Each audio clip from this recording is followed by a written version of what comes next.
Welcome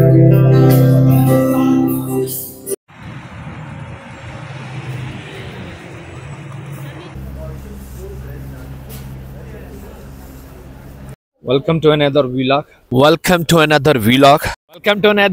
और finally हम पहुंच चुके हैं बार्सिलोना, स्पेन के शहर, और जहां पे हमारी रिहाइश थी।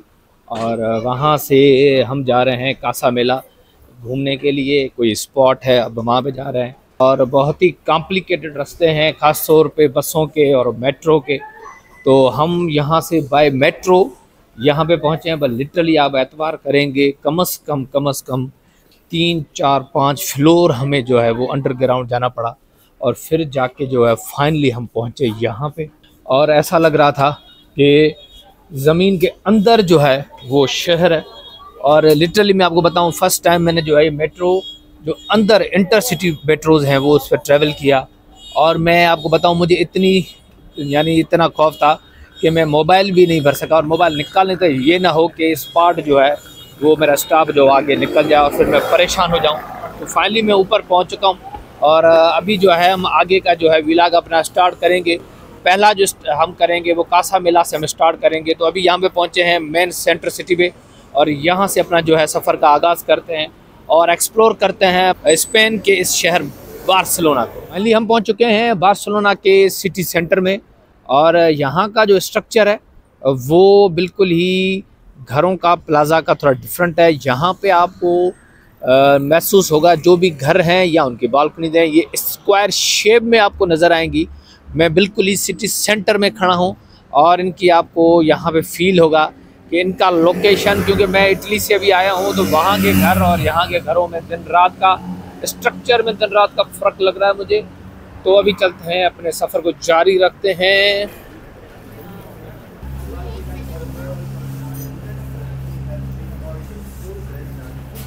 और यहाँ पे जो पहली हिस्टोरिकल चीज़ है वो है ये कासा मेला का जो ये घर है, जो 1912-1913 में बनाया गया था। बड़ा ही खूबसूरत आर्किटेक्ट बनाया गया है, और इसको देखने के लिए पूरे दुनिया से लोग आते हैं। अभी भी आप देख सकते हैं मेरे सराउंडिंग में बहुत सारे जो हैं वो घूमने वाले टूरिस्ट यहाँ पे आए हुए हैं। बिल्कुल सेंटर सिटी में ये वाक़ है, और बहुत ही खूबसूरत और बहुत ही शानदार ये बनाया हुआ है। और सबसे बड़ी बात यह है कि अगर इसकी अंदर से आपको देखना है तो इसकी जो टिकट है वो है 30 यूरो। बच्चों की जो टिकट है वो नहीं है, 7 साल तक फ्री है। तो आइए मैं आपको दिखाता हूँ बाहर से इसका लुक और कैसा लगता है आपको। आप इसको देख सकते हैं, बिल्कुल ही आर्किटेक्ट बहुत ही प्यारा बनाया हुआ है। और इसकी जो बालकनीज़ वगैरह है उसको मुख्तलिफ एक डिज़ाइन में, अब मेटल वगैरह है क्या है, कुछ ऐसा ही बनाया गया है। और बहुत ही है यहाँ पे ये जो गेट है, ये बेसिकली ये जो गेट है ये एंट्रेंस पॉइंट है। यहाँ पे जो है वो टिकट कलेक्टर भी बैठे हुए हैं। अगर आप जो है वो ऑनलाइन टिकट परचेज़ करेंगे तो वो 28 यूरो है, और अगर इनसे परचेज़ करेंगे तो 30 यूरो है।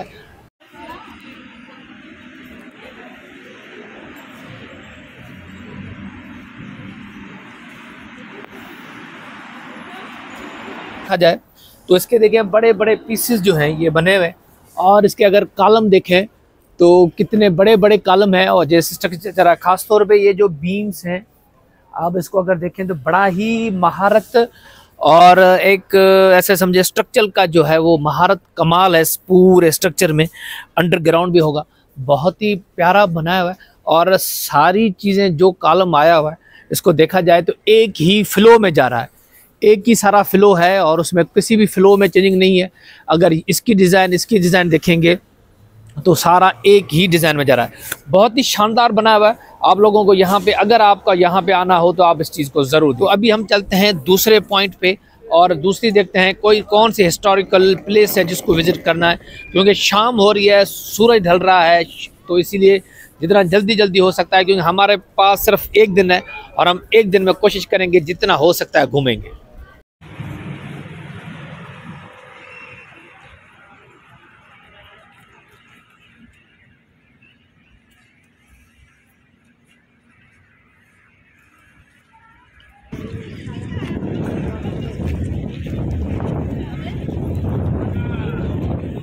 अभी जो है हम एक और स्पॉट में बार्सिलोना में पहुंचे हैं और ये है एक टेंपल भी है बार्सिलोना सिटी के बीचों बीच और उसका नाम है ला सगरदा फैमिला, जो 1882 में जो है ये स्टार्ट हुआ था, मगर स्टिल अनफिनिश्ड है एंड अनकम्प्लीट है।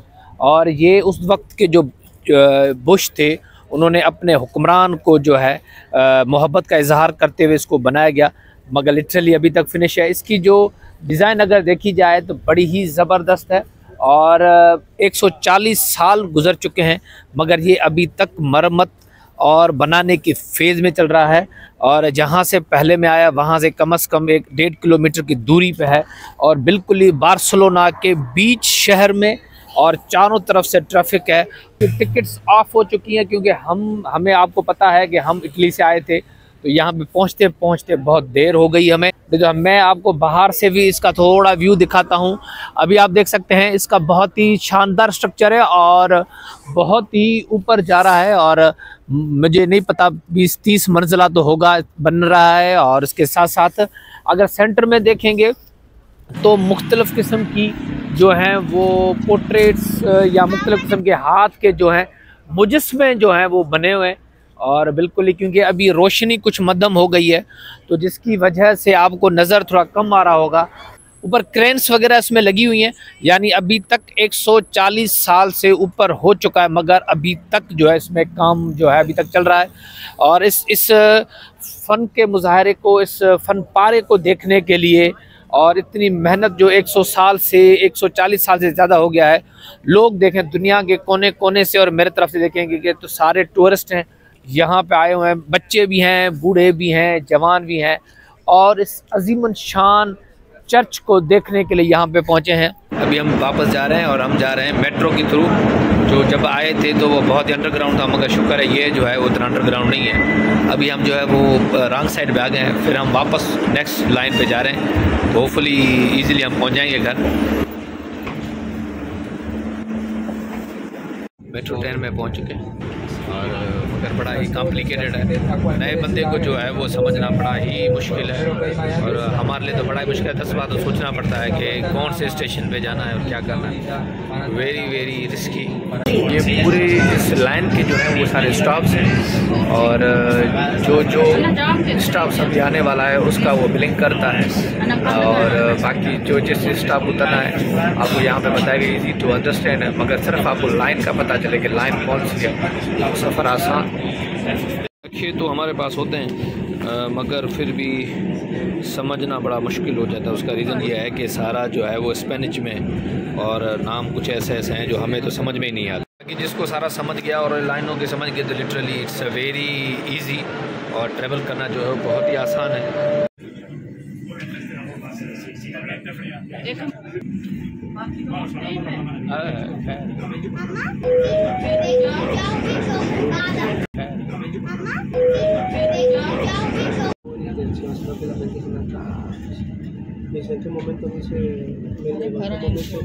बस खैर ही मैं समझ गई।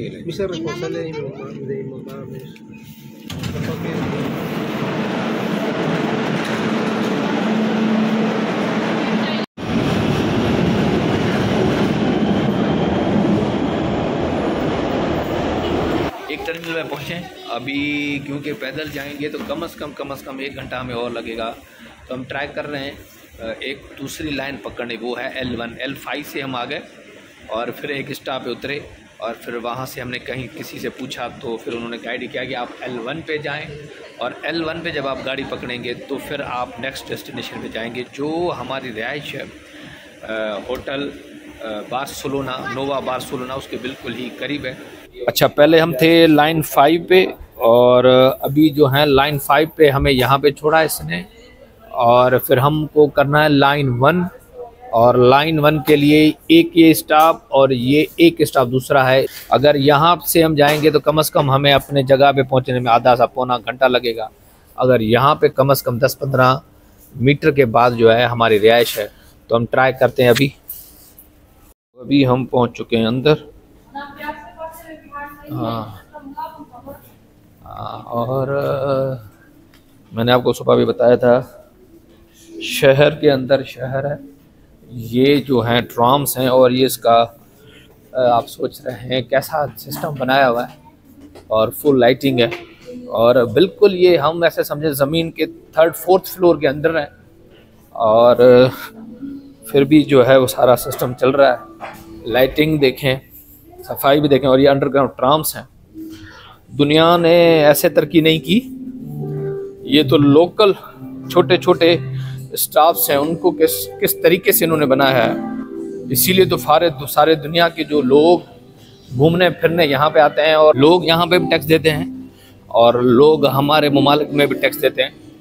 मगर आप ये देख सकते हैं इनका टैक्स कैसे यूटिलाइज़ किया जाता है और हुकूमत कैसे कैसे काम करती है कि अपनी आवाम को जो है खुश होता है। और ये सिर्फ इलेक्शन के दिन ही जो है वो जाते हैं, बाकी इतना इनकी हुकूमत ने और इनकी जो गवर्नमेंट है इनके लिए काम करती है। हर कोई यहाँ पे खुशी होता है, हर कोई कमाने शमाने आता है। और हमारे ममालिक के क्या हाल है। और देखिए अभी तक मैं चल रहा हूँ और मैं अभी अंडरग्राउंड जाऊँगा और देखें तो सही, अभी ये सोचने की बात है कितना अंडरग्राउंड है। और दूसरी बात ये आर्टिफिशियल हवा भी दी हुई है कि जैसे किसी को ऑक्सीजन की जो है वो कमी ना हो। Literally amazing. यहाँ पे सारा ये स्टेशन है और यहाँ पे भी टीवी लगी हुई है और पूरा जो शेड्यूल यहाँ पे दिया हुआ है।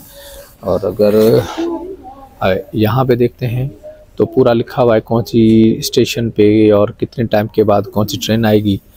और बिल्कुल ही ज़बरदस्त है, बिल्कुल ना ऑक्सीजन की कमी है ना क्या है। इस तरीके से बनाया हुआ है कि प्रॉपर जो है एयर भी आ रही है, प्रॉपर बूथ बने हुए हैं। और अमेजिंग इनका जो सिस्टम है इसका मेट्रो का लिटरली क्लास है। और मैं क्या बताऊं, बाकी अगर कोई नया आता है तो उसको तो तकलीफ़ होगी क्योंकि लाइन 1, लाइन 2, लाइन 3, लाइन 4 ठीक है उनको तकलीफ़ आएगी। और हमारी ट्रेन आ गई है और फिर हम चढ़ते हैं इस ट्रेन पे। ये दूसरे स्टॉप में पहुँचे, लाइन 1 पे हम पहुँच चुके हैं। और लाइन 1 से जो है ये सारी जो है वो, क्योंकि इवनिंग का टाइम हर कोई अपने वापस, और स्क्रीन के ऊपर लिख के आ रहा है कि कौन सा जो है वो कौन सा स्टॉप है, क्या एवरीथिंग यहाँ पे लिखा हुआ है। लोगों की देखें ज़बरदस्त सिस्टम बना हुआ है। हम जो है अपने दूसरे स्टॉप पे पहुँच चुके हैं और फाइनली जैसे ही दरवाज़ा खुलेगा, क्योंकि यहाँ पे कम से कम 4-5 सेकंड से ज़्यादा जो है वो दरवाज़ा खुलता नहीं है। जो है हम अपने स्टॉप पे पहुँच चुके हैं। It's a very amazing. और इनका सिस्टम और इनका जो निज़ाम चल रहा है, मैं उसकी क्या बात करूँ, one of the finest system है।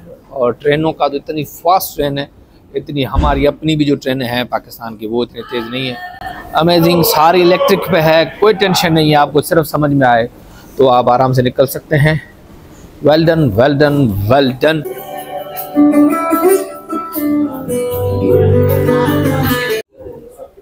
अभी हम निकल रहे हैं बाहर और हम पहुंच गए हैं अपनी जगह पे।